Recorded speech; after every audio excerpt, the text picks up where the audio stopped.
Today on Forbes, who is to blame for the Federal Aviation Administration's recent failures? The FAA's two major problems are antiquated technology and a persistent air traffic controller shortage. In 2003, the Bush administration was unsuccessful in their modernization effort of the nation's ground-based air traffic control system. And for over a decade, the National Air Traffic Controllers Association has warned of a shortage of fully certified controllers. Staffing was hampered by repeated government shutdowns and the COVID-19 pandemic, but the FAA is still short 3,000 controllers.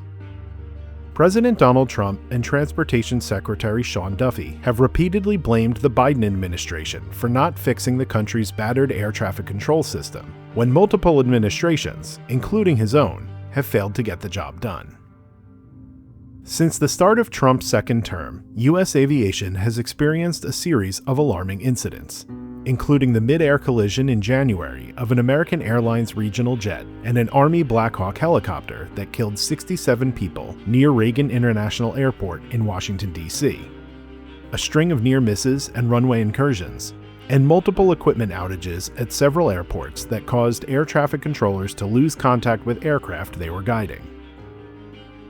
The recent chaos at Newark Airport can be traced back to a, quote, terrible idea during Trump's first term to move control of Newark's airspace from New York to Philadelphia, according to a CNN report that cites multiple current and former air traffic controllers.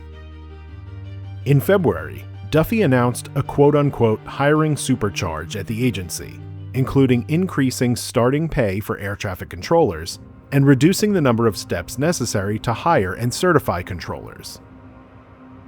Since it takes 3 to 4 years to fully certify an air traffic controller, there is no quick fix.